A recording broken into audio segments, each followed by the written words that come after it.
President Trump has also made very clear he's not going to allow the United States to continue to be flooded with cocaine and fentanyl and other drugs coming from different places, including Venezuela, which is a common route.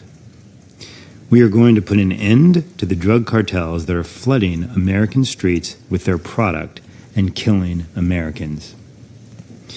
The United States has designated Tren de Aragua and Cartel de Los Salas as terrorist groups, which is what they are.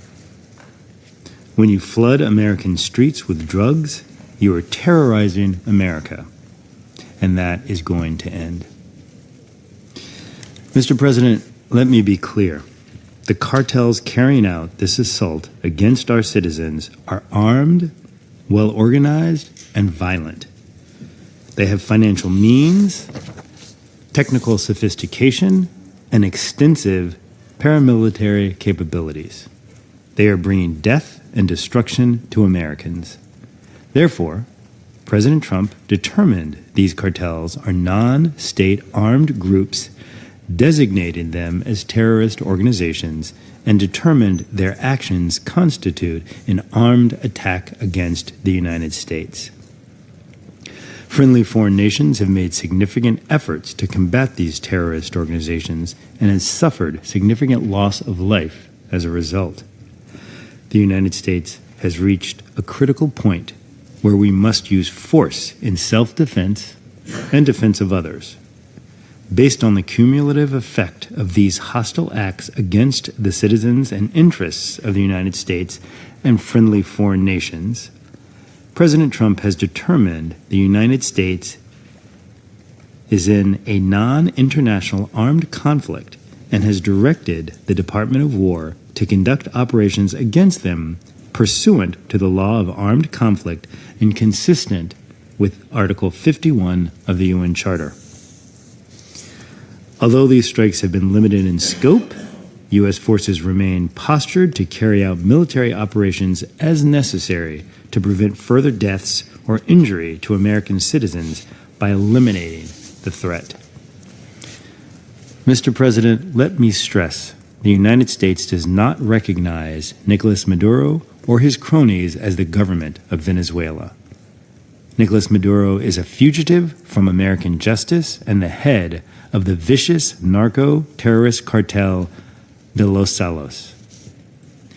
Moreover, it is the action and policies of the illegitimate Maduro regime that pose an extraordinary threat to both the region and the national security of the United States.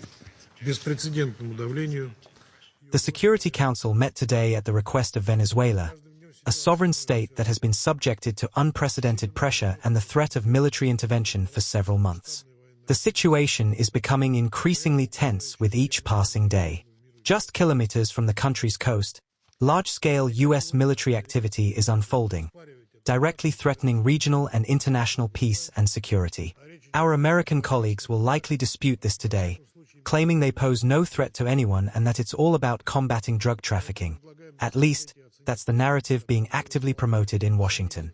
Therefore, we suggest reviewing and assessing the facts at our disposal and forming your own unbiased opinion on the seriousness of the situation.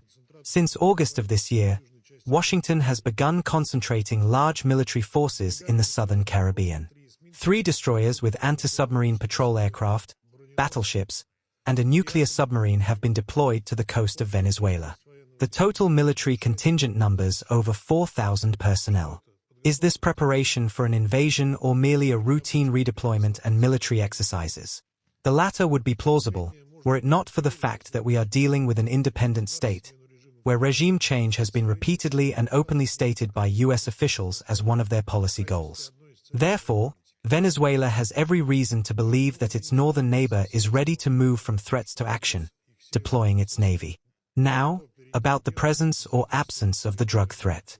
American propaganda would have us believe in the existence of the mythical Cartel of the Suns, which allegedly smuggles tons of cocaine from Venezuela to the United States, and whose leader is none other than the president of the Bolivarian Republic, a country unpopular with the United States. He is allegedly linked to drug cartels and armed groups around the world and is poisoning the lives of millions of American citizens with drugs. It's a perfect plot for a Hollywood blockbuster, in which Americans once again save the world. But these claims are completely unsupported by facts. Suffice it to say that the UN Office on Drugs and Crime doesn't even consider Venezuela a drug trafficking hub, given that 87% of cocaine reaches the United States via the Pacific Ocean, to which Venezuela has no access. The White House may, of course, deny these UN assessments.